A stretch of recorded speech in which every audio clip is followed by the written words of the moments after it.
नमस्कार बच्चों, कैसे हो? बहुत बढ़िया। तो बच्चों, अब समय हो गया है कहानी सुनाने का। जैसे कि आप सभी जानते हैं, कहानियां सिर्फ मनोरंजन नहीं होती है, कहानी प्रेरणादायक भी होती है और कुछ ना कुछ हमें सीखने को भी उससे मिलता है। तो बच्चों, जैसे कि अभी आपको पता है, आज की हमारी कहानी भारतीय संस्कृति से ओतप्रोत है।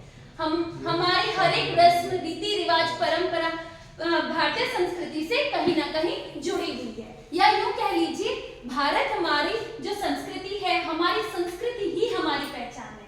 तो इसी संस्कृति को जो पश्चिम तक भी प्रचार प्रसार किया है, वो एक बहुत महान व्यक्तित्व हुए हैं, स्वामी विवेकानंद जी। आप जानते हैं ना, स्वामी विवेकानंद जी। तो आज हम उनके जीवन से जुड़ी हुई, उनके जीवन का ही एक जो किस्सा है, उसको हम कहानी के रूप में आपके सामने प्रस्तुत करने जा रहे हैं। और कहानी का शीर्षक होगा जीवन की सीख। तो एक समय की बात है, स्वामी जी अपने आश्रम में एक कुत्ते के साथ टहल रहे थे। टहलना जानते हो, जैसे धीरे धीरे घूम रहे थे। तो उनके पास एक पालतू कुत्ता था। तभी अचानक वहां पर एक युवक दौड़ के आता है। स्वामी जी के सामने और बहुत दुखी नजर आता है, बहुत दुखी, और एकदम उनके चरणों में गिर जाता है। चरणों में गिरने के बाद किस तरीके से? ऐसे चरणों में जब वो ऐसे लेट जाता है तो कहता है, स्वामी जी मैं बहुत दुखी हूँ, मेरा जीवन बिल्कुल बेकार है, भगवान ने मेरी बहुत फूटी किस्मत दी है, मैं जितना भी पढ़ता हूँ सब बर्बाद हो जा रहा है। स्वामी जी मुझे कुछ तो बताइए, मैं कैसे करूं? मेरी तो किस्मत ही खराब है, ईश्वर मेरा साथ दे ही नहीं रहा है। स्वामी जी उसकी बात को मंद मंद मुस्कुराते हैं और एक पल में समझ जाते हैं। स्वामी जी कहते हैं, अरे बेटा, एक बार तुम मेरे जरा कुत्ते को सैर करा के आना। अब युवक हैरान, मैं तो इतना दुखी हूँ और स्वामी जी है कि मुझे अपने कुत्ते की सैर कराने ले जा रहे हैं। खैर, बिना कुछ कहे वो बेमन से उस कुत्ते को घुमाने के लिए ले जाता है और एक समय के बाद उसको सैर करा के वापस स्वामी जी के पास आते हैं। तो क्या देखते हैं? स्वामी जी ने देखा, कुत्ता जोर जोर से हाँफ रहा है। हाँफना मतलब सांस फूला हुआ है कुत्ते का। वो बहुत थक गया और एक साइड में जाकर बैठ गया, जबकि युवक अपना, उसके चेहरे पर वो ही तेज था, वो बिल्कुल आराम से सामान्य स्थिति में था, थका हुआ नहीं था। ये सब देखने के बाद स्वामी जी ने पूछा, अरे युवक, मेरे कुत्ते को क्या हुआ है?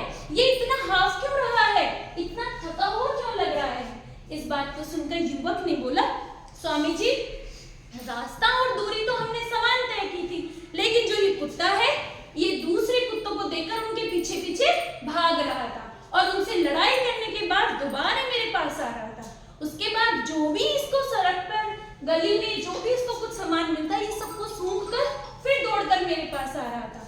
तो समान दूरी हमारी थी, समान रास्ता हमने तय किया था, लेकिन इसने मुझसे ज्यादा दौड़ लगाई है, इस वजह से ये हाँफ रहा है और इस वजह से ये इतना थक गया। स्वामी जी ने कहा, तो युवक, यही तुम्हारी समस्या का हल है और यही तुम्हारे प्रश्न का जवाब है। युवक हैरान हो गया, अरे ये कैसे? तब स्वामी जी ने समझाया कि हमें, अगर हमारा लक्ष्य निर्धारित है, अगर हमें अपना लक्ष्य पता है, तो हमें इधर उधर ना भटक के, दूसरों के साथ अपनी तुलना ना करके, सिर्फ और सिर्फ अपनी मेहनत, अपने लक्ष्य को ध्यान में रखकर करनी चाहिए। और यही कारण है कि हमें अपनी संस्कृति को जानते हुए और अपने लक्ष्य को जानते हुए उसी को निर्धारित कर उसी के अनुसार अपनी मेहनत करनी चाहिए। युवक ये बात सुनकर समझ जाता है और कहता है, स्वामी जी, मैं आपकी बात से संतुष्ट हूँ और मुझे मेरे प्रश्न का हल मिल गया। तो बच्चों, इससे हमें क्या शिक्षा मिलती है? कि हमें अपनों से, अपनी तुलना दूसरों से ना